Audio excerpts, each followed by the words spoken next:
Hey guys, today I'm showing you how I make the wefts that I use in my wigs. I don't use the glued method, I don't use any extra ribbon along the top, so I get this really thin weft that I can sew into my wigs by hand.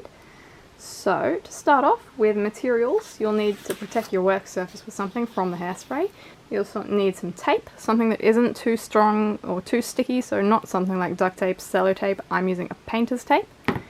You'll need your wig fibres. I've cut mine off my wig because my wig was too long, but you can also use wefts or separately. You'll need some thread in a colour relatively matching to your wig. You'll need some hairspray of a medium to light strength, not a strong hold because you'll actually be brushing it out, you don't want it to stay in the wig fibres. You'll need scissors to cut the fibres, so not your good fabric scissors. You'll need some flex bond or a fabric glue. You could even use a PVA because it's only for a really tiny part. You could get away without actually using the glue, but I found it helps quite a lot on the ends. You'll need some hairpins, or something that the fibres won't stick to smooth them out. Fine tooth comb suitable for use on wigs. This is actually a teasing comb, but it did the job just fine. This is optional, but I recommend using a hair straightening iron because I did almost always get a kink around the top of my weft, and I found this just really smoothed it out and made it a lot better in the wig. Now, that's all you'll need to get started, aside from a good sewing machine with a straight and a zigzag stitch of varying small sizes. Now let's get started. So first of all, taking some tape, take off a small piece a couple inches long and stick it to the paper sticky side up, so folding the ends over. Take another piece about the same width and stick it to the paper again, a little bit further down, say between 1 and 2 centimeters. Now loosen up your fibers, comb them out, take off anything that was holding together. I use elastics. Place it across the tape evenly. You'll need to have it sticking in full to the lower piece of tape and around 1 centimeter of hair along the top. Smooth that out as much as you can with your fingers.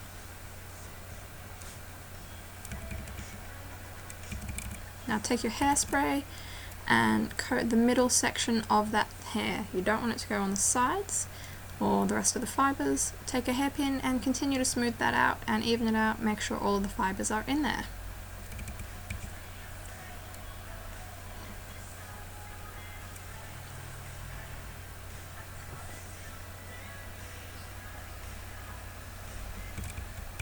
Once that's dry, take some more tape, make sure it's fully dry first and not moving. Take some more tape, same width, stick it over the top of each piece of tape. Now you want to cover the hairs. This is essentially creating a ribbon that you'll be able to pick up and use as a base to sew between. Peel it carefully up off the paper and stick the ends over so you don't have anything sticky showing up.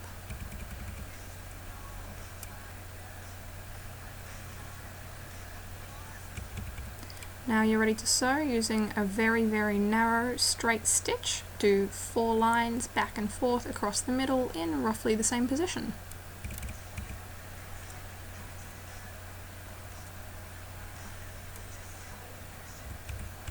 Tie it off at the end, snip through the thread and tie it off. I did this instead of back stitching just so I've got less bulk and a more secure hold.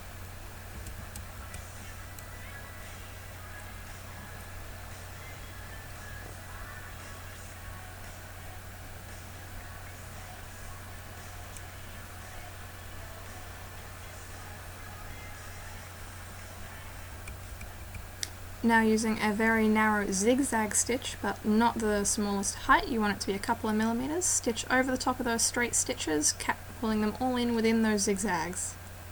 Again, going back and forth, I do 4.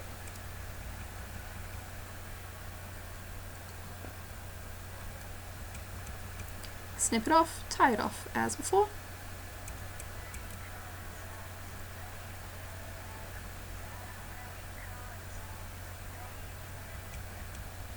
Now you're going to fold it over so you've got those stitches in the middle. You're going to be stitching across this, so make sure you've got a little bit of space above the tape that you can sew, and you're not going to sew through either piece of tape.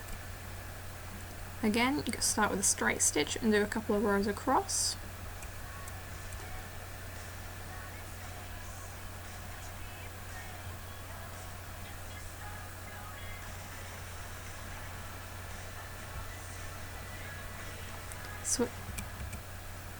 Switching to a zigzag stitch, again narrow, pulling it all in, trying not to sew across the top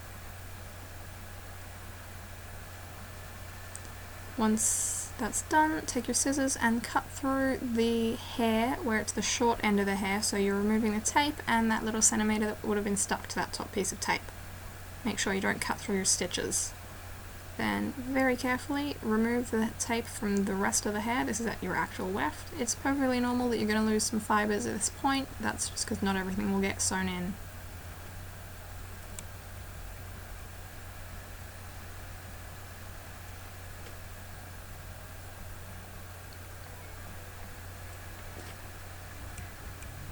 Carefully clip through any stray hairs that are along the top, anything that's stuck out above the tape line, and cut those side bits off. I always ended up with a bulge and didn't work on my wig.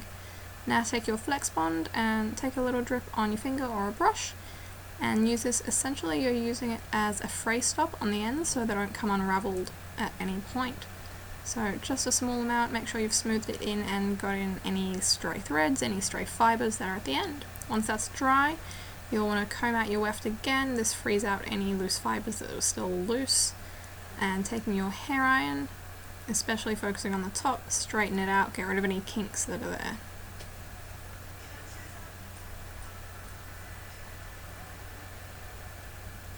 Comb it out again, and there you go, a pile of wefts. When you're happy with your wefts and you've got as many as you're going to use, I highly recommend getting yourself a curved needle to sew them into your wig, especially if you're sewing them in whilst on your wig head. Straight needle will work in a pinch, but it's a little bit trickier. You're probably a lot more likely to get pricked fingers. So when you are sewing your wefts in, I'd recommend sewing them into the wig netting or cap, not just into the fibres. You'll get a better hold this way. So I hope you've liked this video and that it's been helpful for you. If you've got any questions, feel free to drop them below. I'll try to answer them as quickly as I can. Otherwise, feel free to check out my other socials. I'll link those below as well. And I hope you all have a great day. Thank you.